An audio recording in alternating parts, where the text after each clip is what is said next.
Les Pacers ont donc surpris les Cavs dans ce premier match des demi-finales de conférence à l'Est. Une victoire 121-112 au terme d'un très bon match collectif des Pacers. Les gars, avant d'aller dans le match directement, il faut quand même le dire, énorme surprise. Mais tu voulais en parler, Erwan, tu me le disais avant qu'on commence cette émission. Cette équipe des Pacers, elle te fait kiffer. Moi, elle me fait kiffer vraiment parce que c'est tout ce qu'on aime dans le basket. Il n'y a pas de méga superstar. Alors, on ne va pas rentrer dans les débats. Mais c'est une équipe qui est bien coachée. C'est une équipe qui a des leaders qui assurent. C'est une équipe qui a des soldats dans des rôles qui remplissent parfaitement. Il n'y a pas d'état d'âme, on a l'impression. C'est que tout le monde semble content d'être là. Tout le monde joue les uns pour les autres. Et ça marche.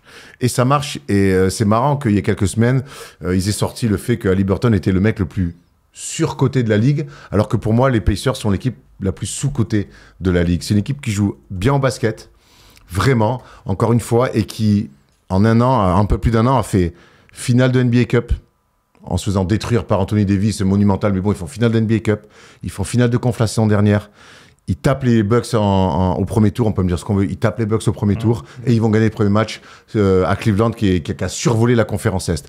Au bout d'un moment, et ils les mettent direct, au bout d'un moment, cette équipe-là, voilà, elle aura des limites par le talent, par rapport à d'autres gros calibres, et peut-être même face à Cleveland sur la suite de la série. Mais c'est du basket maîtrisé, simple, avec des fondamentaux respectés. Et puis surtout, il n'y a pas un mec qui fait la gueule, tout le monde est dans son rôle. Chaque mec qui rentre sur le terrain, eh ben voilà, il est dans son rôle. Il n'y a pas un mec qui va shooter parce qu'il est rentré trop tard, parce qu'il n'a pas vu la balle. Ça n'existe pas. Thomas, on rappelle que Darius Garland était quand même absent, blessé à l'orteil, qui pourrait rater plusieurs matchs. Est-ce que ça reste comme une surprise ou ça atténue un peu cet effet de surprise?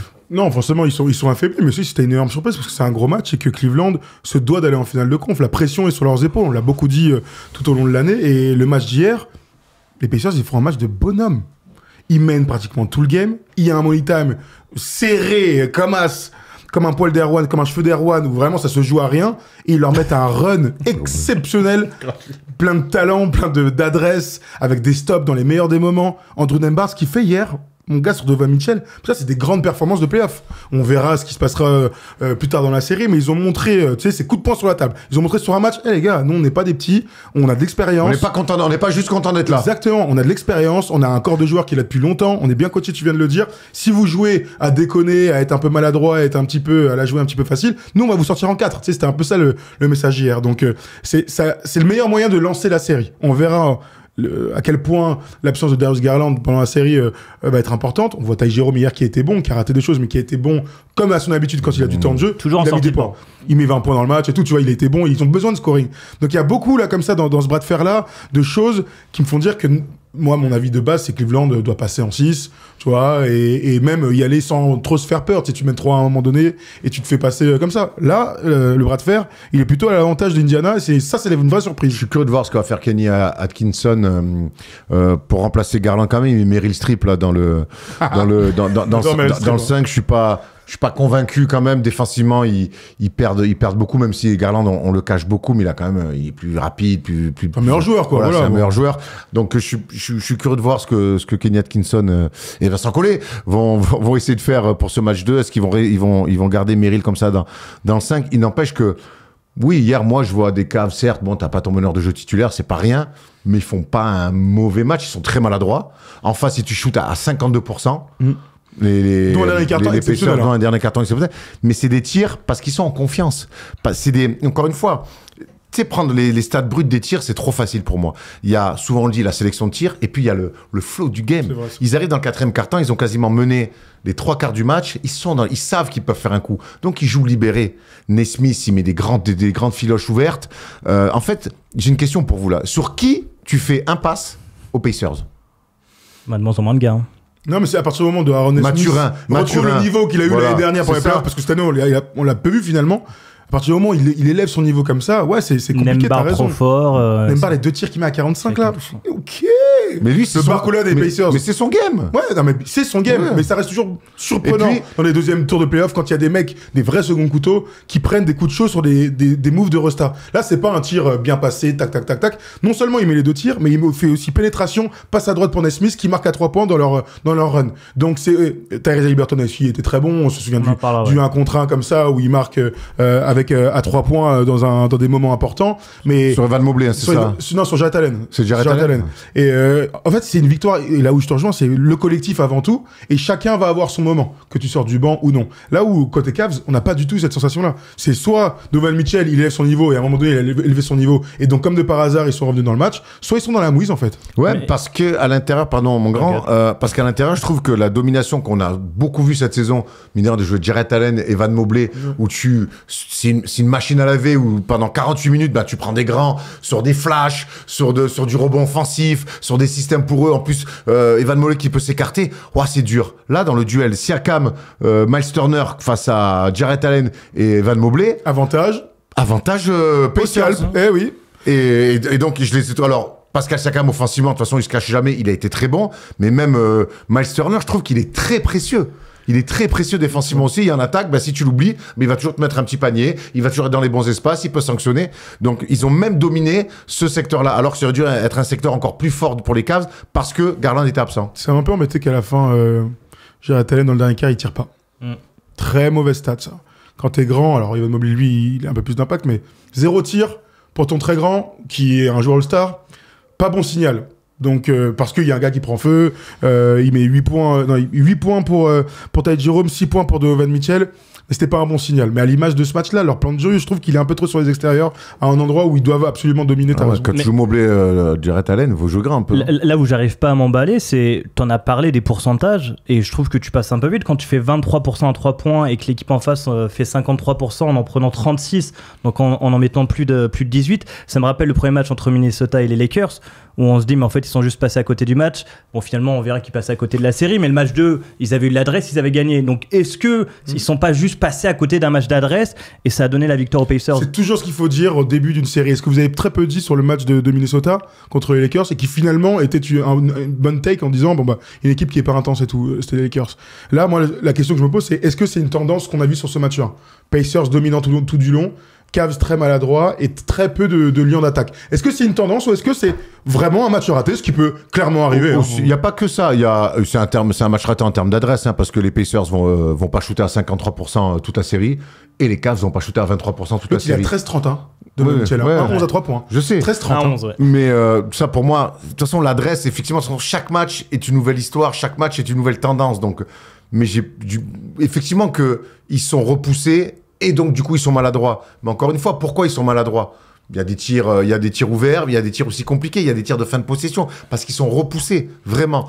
Donc et toutes ces rotations, ils tiennent les duels, c'est dur, ils les forcent à aller prendre des tirs un peu compliqués, puis surtout ils les contrarient. Ils voient qu'il y a un moment donné, ils mènent de 10 points, 12 points. Donc et là quand tu prends ton tir à 3 points ouverts ou un tir un peu compliqué, tu dis si je le mets pas, ils ont balle pour passer à plus 12, plus 13, plus 14 alors qu'on est à domicile, c'est pas les mêmes tirs à prendre aussi. Et ça c'est toute la force des Pacers. Ils ont tous les bons côtés, c'est-à-dire que eux, ils ont l'ambition d'un leader, enfin d'une équipe qu'on attend, mais en fait personne les attend, donc ils ont qu'une pression. Tu vois ce que je veux dire? Ils sont dans cet équilibre parfait et c'est l'underdog idéal, je trouve, Indiana. Ils l'ont encore prouvé, c'est une équipe très chiante à jouer. Et on rappelle que Cleveland avait fait un sweep, donc avait eu un temps de repos de plus d'une semaine, donc ils sont peut-être arrivés aussi un peu avec les jambes coupées. Ça, c'est La fameuse c'est théorie à deux balles, mais non mais c'est J'ai pas vu une équipe qui manquait de jambes. Hein. non moi non plus, mais elle est passée à côté de son rendez-vous. Donc c'est à cause de quoi? Tu vois, c'est ça. Et soit ils ont été dominés et c'est une tendance, soit ils sont passés à côté du rendez-vous. Et l'équipe qui arrive plein badin, l'autre qui a attendu, voilà, ils ont perdu à domicile.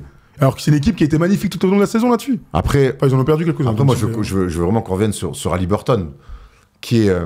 c'est marrant en plus ta stat, alors ça vaut ce que ça vaut, mais d'être le joueur le plus surcoté de la ligue. Ouais. Moi, Terrible déjà. Par les joueurs, pas par le public. Hein. Terrible.